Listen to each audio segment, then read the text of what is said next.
A água penetra, assim... Não existe hoje em dia um material feito para remendar essas coisas de urgência? Não, você consegue diminuir o volume da água que entra, você não consegue estancar. Ah, tá. Só mesmo se você levar o barco para um local, fazer um reparo, tirar da água. Na água você não vai conseguir. Isso, tem um amigo meu que perdeu o barco por um furinho menor que o meu dedo. Quê? Por quê? Porque você não consegue controlar. Mesmo um furinho? A pressão vai entrando, você não consegue. Não consegue Que com foi furinho? mal comparando, que foi o que aconteceu com o submarino, né? O submarino, ele foi vítima... Vamos falar do submarino, então? Quer falar do submarino ou essa história do Redford ainda tem alguma coisa que você quer comentar? Não, do Robert Redford, eu recomendo quem gosta do assunto assistir esse filme, porque ele é muito interessante. Porque ele mostra situações absolutamente reais. Não tem nada ali de... E aí o barco fica... Embora seja ficção... Ele vira, né? Não, ele vai afundando. E aí tem um final que eu não vou contar, né? Mas é um final meio simbólico, assim. Mas é uma história cujo final a gente sabe qual que é. O sinalizador, ele adianta para alguma coisa? Sim, desde que tem alguém para ver o sinalizador. Perto, né? Desde que tem alguém visualizando. E quando você está no alto mar... mesmo havendo embarcações, navios navegando, nem sempre as pessoas estão olhando para o mar, entendeu? Então já aconteceu vários náufragos assim, o cara tá vendo o navio passando, acena, grita, faz o diabo e o navio vai embora, porque não tem ninguém olhando, ele está num piloto automático, a tripulação está dormindo, qualquer coisa. Não vê. Só vê realmente, a exceção é ver. A exceção é ver. E o que aconteceu do submarino? A gente sabe, eu sabia pelo menos que o James Cameron tinha feito várias viagens ou passeios até os escombros do Titanic para fazer o filme. Exatamente. E aí eu fui ler esses dias, foram 33 vezes. E parece que não era o mesmo submarino. Ou submergível. Não, acho que era outro. Era outro, né? Dá uma desligada no ar um pouquinho. Acho que era outro. E eu duvido, Lene, que você pede aquela coxinha lá da Real para nós aí. Duvido. Não vamos aqui matar nenhuma tartaruga. Então, sim, ele fez realmente isso para ele produzir o filme, né? Ele foi Você sabe qual tipo de submarino? Parece que tinha um cabo, né? Então, veja bem, esse tipo de submergível, na verdade, submersível... Por que o pessoal fala que não é submarino, é submergível? Porque tecnicamente o submarino é um equipamento autônomo, ele consegue descer e subir sozinho, se locomover, etc e tal. Ele consegue sair de um porto, chegar até o ponto onde ele vai, e tem capacidade de se locomover. E um submersível, não. Ele é transportado por um navio até o ponto, né? E de lá ele desce, faz a operação, depois ele retorna e é resgatado. Ele não tem a autonomia para se locomover sozinho, né? Ele basicamente é depositado na água e ele vai descendo. No caso desse submersível aí, ele não havia nenhum cordão umbilical, que chama, nenhum cabo ligando ele à embarcação, né? Ele descia simplesmente e eles tinham lá, segundo eu li, tudo agora é suposição, tá? Porque a gente não sabe exatamente o que aconteceu. Eu tenho minhas suposições, mas são suposições. Mas parece que até determinada profundidade eles conseguiam trocar mensagens telegráficas, assim, depois não mais. E o que se sabe é que... primeiro vamos explicar o seguinte. Esse tipo de mergulho, ele é um fenômeno relativamente recente, que começou com o próprio Titanic. Porque até então, até poucos anos atrás, por conta da Titanic mania, o Titanic é um fenômeno assim, né? Por conta da Titanic mania, algumas empresas, como foi o caso da Ocean Gate, ela passaram a desenvolver pequenos submersíveis para levar pessoas para ver o Titanic, descer para ver o Titanic. Ele está em profundidade, você sabe? O Titanic está quase 4 mil metros. 4 quilômetros para baixo, cara. Yeah. Nossa. É. Cara, você anda de carro 4 quilômetros. Agora tu põe para baixo. Agora você faz uma coisa pior. Você pega e aumenta a pressão em 300 vezes. Porque tem aquele monte de água em cima de você, te empurrando para baixo. Que foi o que aconteceu, né? Ele... Cara, 4 quilômetros. Ele implodiu. Né? Teve uma implosão que a pressão fez explodir para dentro. Ele amassa, vira uma... Ele não amassa, ele explode, destrói. Explode? Porque é muita pressão em cima do submersível, né? Muita. É difícil você mensurar. Eu estava lendo hoje que o pessoal estava falando de... quando confirmaram as mortes e tudo, de eventuais resgates de corpos. Eu não acredito. Eu acho que não acha nada. Não acha nada? Nada. Imagina, se a pressão é capaz de fazer virar frangalhos um submersível cujas paredes tinham 20 centímetros de espessura, de titânio e fibra de carbono, materiais extremamente resistentes, e a pressão transformar aquilo numa casca de ovo. Agora você imagina o que acontece com o corpo humano numa situação dessa. Então eu particularmente não acredito. Pode ser, como esse caso está tendo uma repercussão mundial muito grande, pode ser que eles continuem fazendo uma varredura lá e encontrem, eu acho, talvez, sei lá, um sapato, alguma coisa assim. Mas eu sinceramente não acredito que encontrem nada humano.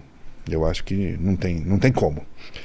Assim como eu também acho, com base no que eu li, que eu acho que esses 5 coitados não morreram hoje. Ah, não, eles já estavam... Eu acho que eles morreram no dia que eles mergulharam, que foi no domingo. Por quê? Porque... eu estou por fora do caso. Vamos lá. Então vamos lá. Qual foi o dia a dia do... Ok.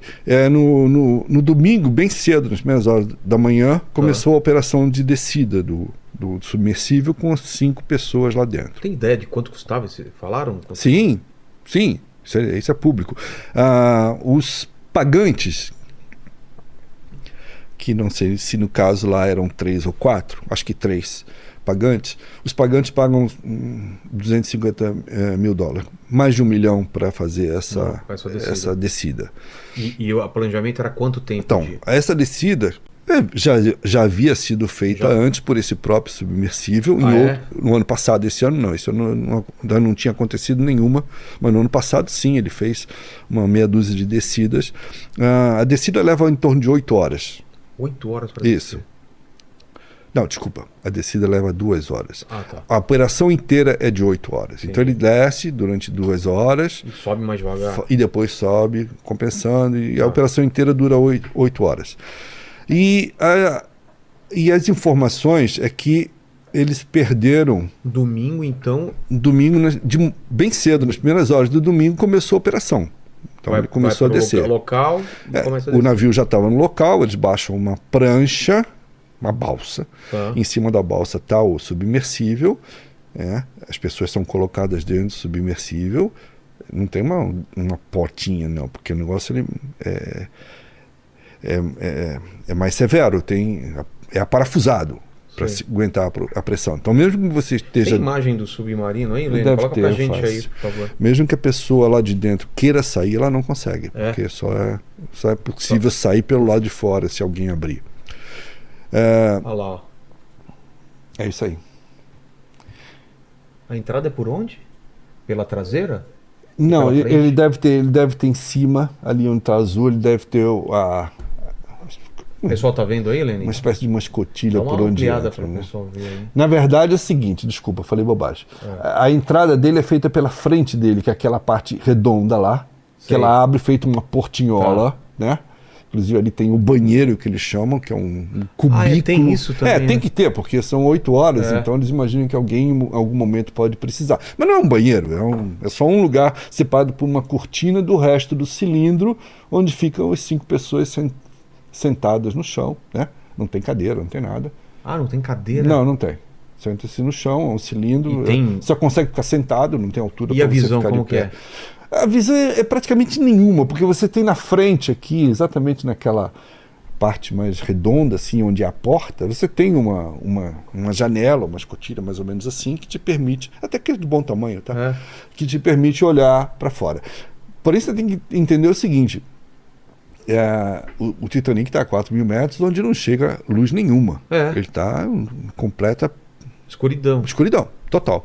Então ele depende de iluminação, né, do próprio submergível para você conseguir visualizar alguma coisa. O que torna ainda mais difícil qualquer operação de resgate, digamos, dos restos do submersível. Por causa do escuro? Não existe visibilidade, por exemplo. Né? E voltando ao assunto, o que eu acho que aconteceu? Conversando com colegas meus, inclusive.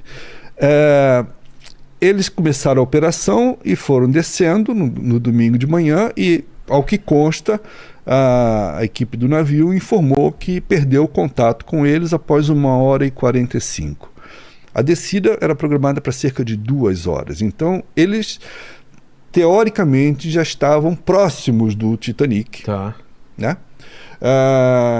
Quer dizer, próximos entre aspas, porque ainda deviam estar a quase, talvez, 1.000 metros de distância do Titanic. Entendi. Né? Mas já tinham descido 1h45 e perderam o sinal. Isso foi no domingo. Esse sinal do pessoal lá em cima, já era previsível que eles iam perder o sinal, não? Não. O normal é que eles mantenham algum tipo de comunicação, né? Ainda que precária. Pois é. A minha percepção, e também dos colegas que eu conversei, é que a implosão do equipamento ocorreu na própria descida. Durante a operação de descida... Já teve uma implosão, então. Exatamente.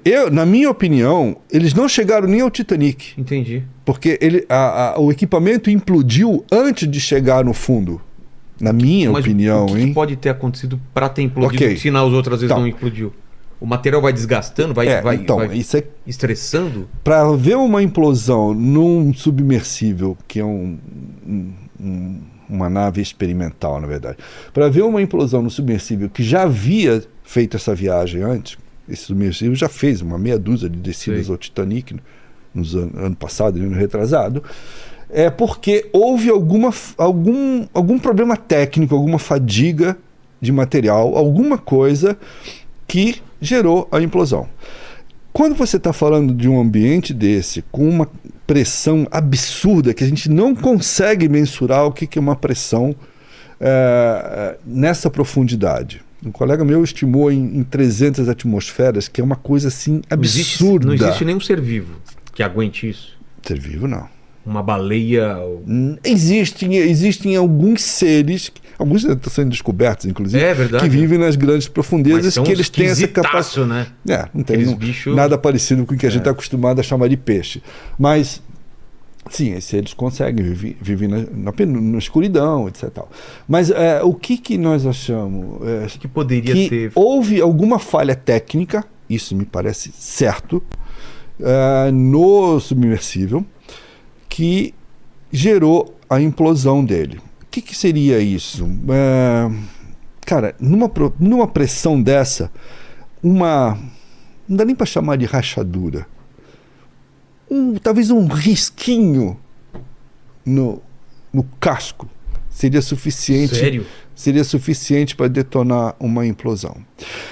Essa é uma teoria que ele tenha implodido ainda na operação de descida, no próprio domingo, né? Quer dizer, nós estamos na quinta-feira, então eles teriam morrido já há 4 dias na própria descida. E a outra teoria vão surgir outras, mas uma outra que eu também li e concordo, é que eventualmente a gente nunca vai saber, eu acho, tá? Sempre vai ter suposições, mas certeza a gente não vai ter. Não tem sobrevivente, não tem nada. Aquela história. Não tem radar. Uma outra teoria é que talvez essa implosão tenha sido gatilho dela, né, detonada pela própria tentativa desesperada deles de avisar que estavam lá embaixo. Porque quando você está numa situação dessa, e já aconteceu várias vezes isso com submarinos, que você perde a comunicação com a superfície, etc., você tem que usar os recursos mais primitivos para dizer, ó, tô vivo, tô aqui. E o que você faz, basicamente, é bater no material, produzir som. Produzir som, porque o mar tem uma capacidade de expansão sonora muito, muito grande. Então você produz som, batidas, né? Para que seja detectado por algum aparelho, que foi, teoricamente, o que nos 2 últimos dias as equipes de busca diziam, olha, detectamos um barulhinho aqui, pode ser, tinha uma frequência, etc. Tal.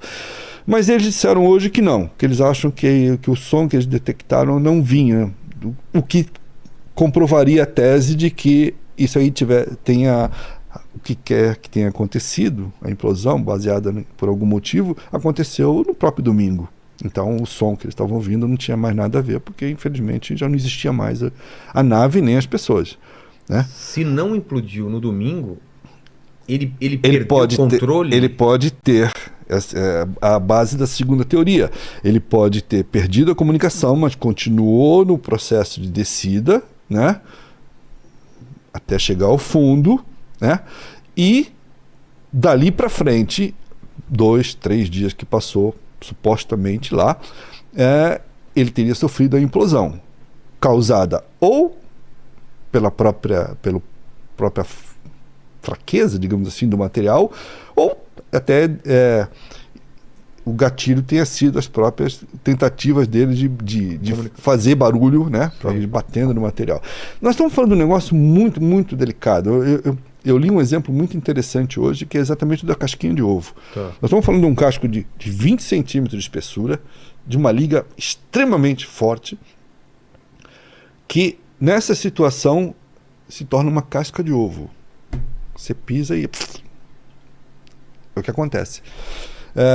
Então, assim...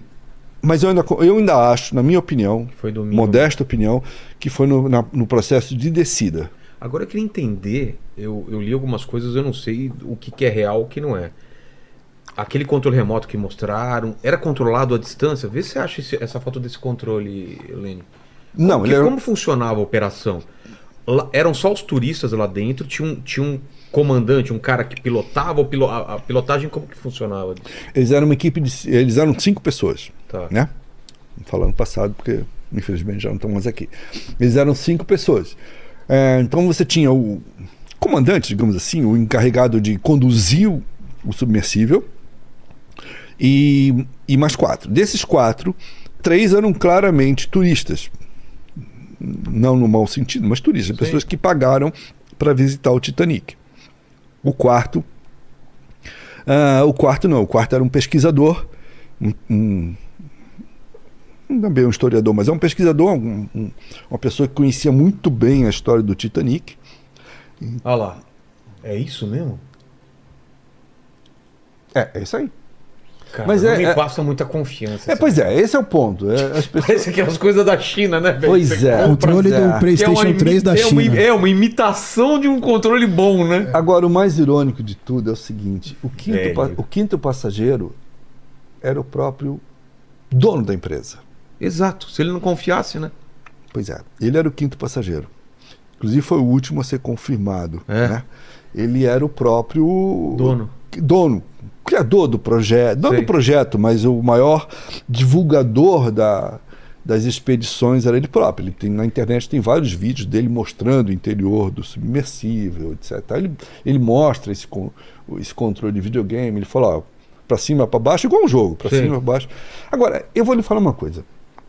As pessoas ficam muito impressionadas, dizem, pô, como é que pode um negócio ser conduzido por um joystick de videogame? Isso não me choca muito, não, porque o material é plástico, mas na verdade o que interessa é o comando, né? E era tudo, pelo que eu vi nos vídeos que eles apresentaram, era tudo Bluetooth, etc. Tal. Isso não me choca muito, não. O que mais me impressiona é a concepção como um todo do projeto da expedição,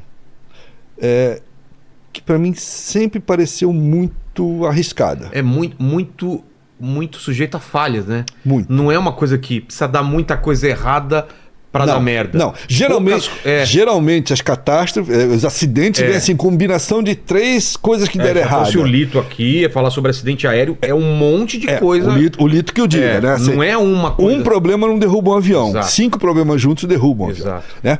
Aqui, eu diria que não precisa de 5. Porque você está numa situação muito e a gente não delicada. Tá falando é uma situação diferente de um voo, é uma situação muito mais limite. Muito mais. Mas seria mais perto de um astronauta, por exemplo, dentro de uma cápsula. Mais ou menos. Não é? Mal comparando, sim. E eu acho que o astronauta está muito mais seguro.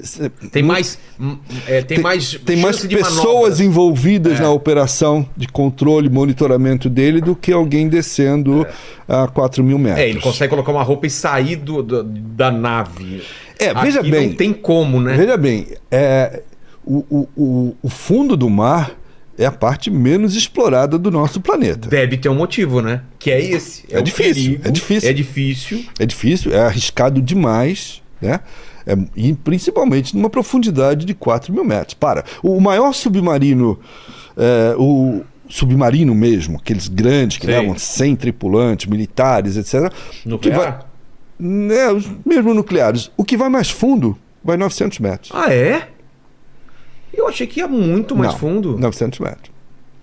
Você já teve vários acidentes, alguns acidentes, tragédias, né, envolvendo submarinos que eles implodiram também, porque eles passaram do limite da profundidade, não porque eles quisessem, mas por um problema, né? Um defeito, e aí eles implodem, né? Que é mal comparando, foi o que aconteceu aqui. Tecnicamente, esse submersível estava habilitado a descer a 4.000 metros, tanto que já havia descido antes. Porém, começa a surgir agora informações, não sei até que ponto confiáveis ou não, de que ele já havia apresentado problemas antes. Ah, é? Você não sabia. Inclusive, teria passado por alguns reparos, que é uma coisa extremamente delicada num equipamento desse, se você fazer um reparo, né? Passar um Durepon. Ô, Lene! Super Bonder. Vou meter um Super Bonder aqui, um Durepon. Silver Tape, né? Silver Tape, cara. Se fosse no Brasil, tava todo mundo falando, tá vendo? O Brasil é um jeitinho. Não é, né, cara? Nossa. Mas, sim, existe um conteúdo de... Não sei se é irresponsabilidade, mas de menosprezo do risco nessa situação. Que não pode, né? É porque você falou, o mar exige respeito, muito respeito. E o fundo do mar mais ainda, né? As pessoas que compram meu livro às vezes comentam comigo e falam assim, pô, eu li teu livro de desistir. Tem algum vídeo disso para mostrar? De antes, assim, de... Tem vídeo dele, do Rush, que é um... Como que ele procura lá pra gente... você pode botar Ocean Gate, talvez. Ocean Gate, vê se acha algum videozinho. Eu queria ver se mostra o interior dele. Sim, tem. O próprio Rush, que foi uma das vítimas, ele apresenta o interior inteiro do submersível em detalhes. O interior seria isso daqui, ó, mais ou menos, o tamanho desse estúdio aqui? Não, ele é mais estreito, né? Ele tem 2 metros e pouco de largura, mas você tem que descontar as paredes, né? Que é tubular, né? Tubular, o teto tá mais ou menos aqui. Não dá pra ficar em pé, então? Não, só sentado no chão. Nossa, claustrofobia total. Então, o que me impressiona muito não é tanto o joystick. O que me impressiona mais, assim, digamos, irresponsabilidade ou falta de noção, talvez, é a coisa como um todo, entendeu? Talvez eles tenham negligenciado demais a questão de problemas que já haviam acontecido antes para que não acontecesse de novo. O próprio dono da empresa, uma das vítimas, confidenciou que eles andaram relevando algumas coisas. A gente não sabe até que ponto que as coisas são verdade ou não. Eles falam que a escotilha, a janelinha dele não teria capacidade de aguentar 4.000 metros, mas já havia aguentado antes. Né? Tava no limite, então. O fato é que surgiu algum fato novo que não aconteceu nas expedições anteriores que resultou na tragédia, que resultou na implosão. E eu acho que isso está ligado a uma falha do equipamento, uma falha estrutural. Estrutural. Exatamente. Não pode ser, não pode ter chocado com alguma coisa no caminho. Não. Dificilmente. Não. No caminho, antes de chegar nos 2.000 metros. Não tem nada. Porque Pra perfurar o causar dano no negócio. Você está a 800 quilômetros da costa, não vai topar com nada ali. Não, para mim houve uma falha estrutural, né? Olha só. Não dava para ter um cabo ligando, alguma coisa de um backup assim? Pois é. Eu não sei te falar isso, tá? Porque parece que o do alguns antigos batiscafos, que eram os primitivos, os submersíveis, eles tinham um cordão umbilical, né, que ligava, que é o mesmo cordão umbilical que liga os mergulhadores que fazem trabalho no fundo do mar, em plataforma de petróleo, ali, né? Eles ficam ligados pelo cordão umbilical, né, e tudo mais. Nesse caso, eu acho que seria tecnicamente impossível, dada a profundidade. 4 quilômetros. 4 quilômetros, é verdade. Entendeu? Como que vai? E talvez representasse até um risco, porque você pode virar vítima do próprio cordão umbilical, de você se enrolar nele. Entendi. Porque, veja bem, eu li muito sobre depoimento de quem já fez essa expedição, dizendo que mesmo quando você chega ao Titanic, você não deve de jeito nenhum se aproximar muito, porque a chance de você se enroscar e ficar preso em alguma coisa... Você tem exatamente, você tem a corrente que te movimenta, né? Existe a corrente, mesmo no fundo do mar, né? Muito intensa, dependendo do local que você está. Lá tem várias correntes, confluência de correntes. E você tem muitos detritos. Então a chance de você enganchar um rotor, que é o hélice dele, num ferro muito grande. E se enganchar, você não sai. Não tem ninguém que vai lá fora empurrar, entendeu? Então, o risco de você se aproximar, é isso aí. Aí, Helene. Estamos vendo aí a escotilha, né? Isso. É a porta que abre. Entra por aí. E aí você... Isso.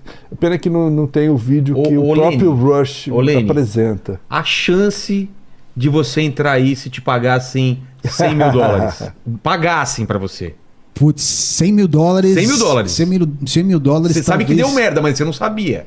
Eu zero. $100 mil eu acho que eu dava uma balançadinha. Mano, não tem... Cara, eu já tenho medo... Bom, os caras pagaram 250. Eles pagaram. Pagaram ainda pra ir. Mano... Olha o negócio, é um tanque, Você sabe que quando começou essa história, antes de ontem, um amigo meu mandou uma mensagem para mim e ele dizia assim, ele falou para mim assim, vem cá, responde para mim com sinceridade. Se o cara te oferecesse esse passeio de graça, você iria? Eu ia te fazer essa pergunta. Aí eu respondi para ele o seguinte, falei, eu tenho certeza que eu ia me arrepender o resto da vida, mas eu não iria. Por causa disso, da chance de dar merda. Pelo seguinte, esse tipo de equipamento de submersível... mostrou a balsa aí, né? Deixa eu ver, Helene. Sim. Ué, tinha mais de um? Não, eles têm... Essa empresa, se não me engano, tem 3 submersíveis, mas de diferentes portes, né? Tá.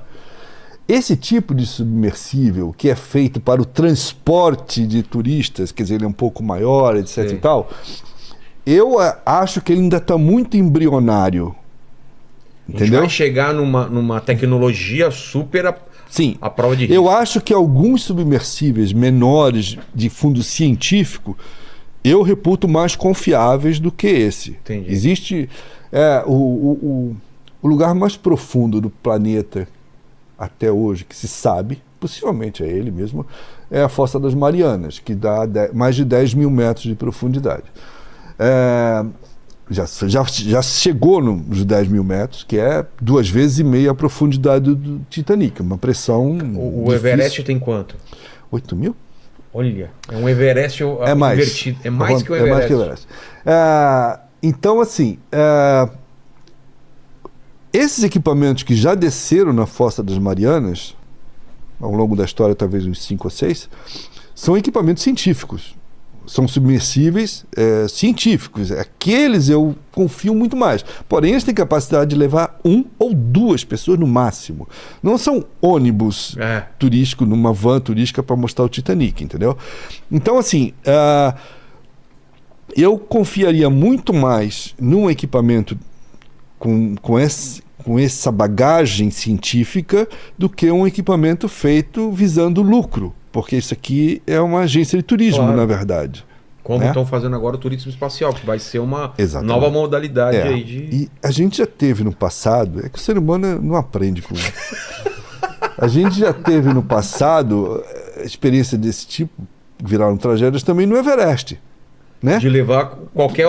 Antigamente só alpinistas de verdade escalavam o Everest. Cara, e aí, ao longo do tempo, as empresas começaram a oferecer excursões ao Everest. Durante a temporada, que é possível fazer isso.